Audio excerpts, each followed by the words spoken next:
Mexico, according to government officials, torrential rains that has hit Mexico last week has left at least 64 people dead and 64 missing. The heavy downpours triggered landslides, caused rivers to overflow, and cut power in several regions. Mexican authorities have deployed thousands of personnel to assist with evacuations, cleanup efforts, and monitoring the hardest hit areas in Gulf Coast as well as central states in Mexico. Veracruz and Hidalgo were the worst affected, with Veracruz reporting 29 deaths and 18 people missing, while Hidalgo recorded 21 deaths and 43 missing people. While power outages affected 5 states, electricity has been largely restored. The storm's impact has left a massive toll on infrastructure and authorities on recovery efforts.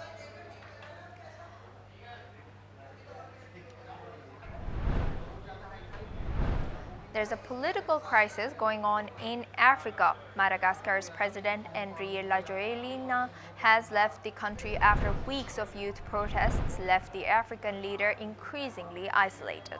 As per reports, the leader flew out of the country on a French military aircraft. Demonstrations erupted on 25th September over water and power shortages, but have escalated into an uprising over broader grievances. It was taking charge of the military and appointed a new military chief on Monday. A faction of the paramilitary Gendarmerie supporting the protests also took control of the Gendarmerie at a formal ceremony in the presence of senior government officials. The protests have spiraled into the most serious challenge to Rajoelina's rule since his re-election in 2023. Hear the general sentiment of the people in Madagascar on Rajoelina. La création de Rajoel était un acte d'ingérence de la France vis-à-vis de Madagascar. Pourquoi? Eh ben parce que c'était pas un coup d'État, c'était juste un appel du peuple, un appel pour, comment dire, une liberté d'expression. Après ce qu'il a fait, je pense qu'il est préférable pour lui de guerpir, quitter Madagascar. Mais on ne va pas le laisser partir comme ça. Il faut qu'il rende compte. Si la France est vraiment impliquée dedans, normalement c'est injustifié parce que là, on a encore ici besoin de lui pour parler de sa décision. Now, military has appointed a new army chief. On Monday, a faction of the paramilitary Gendarmerie supporting the protests also took control of the Gendarmerie at a formal ceremony in the presence of senior government officials in Madagascar. Now, the protests have spiraled into the most serious challenge to Rajoelina's rule since his re-election in 2023. Now, joining us once again in this telecast is my colleague and correspondent, Rema Hans. Rema, thank you for joining us again.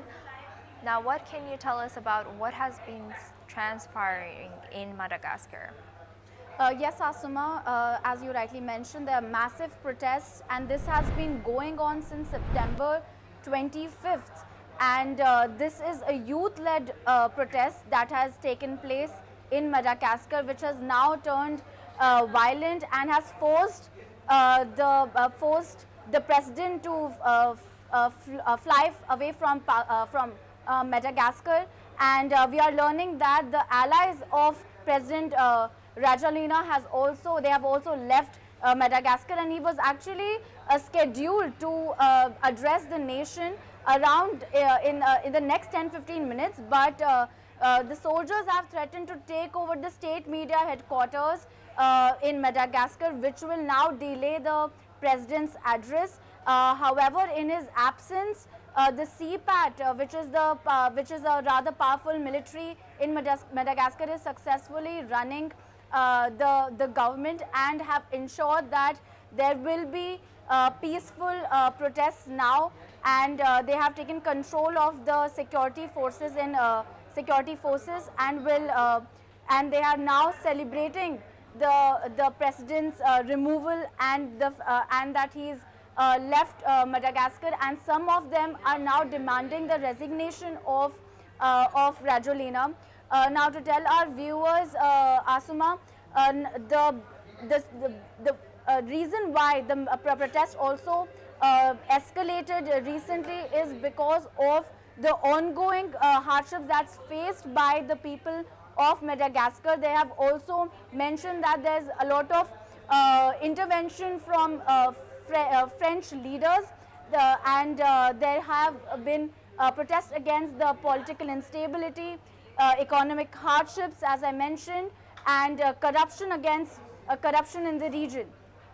So now the fate of Madagascar is completely in the hands of the military, and there's also reports of a coup that the president has warned that there could be a coup in Madagascar in the coming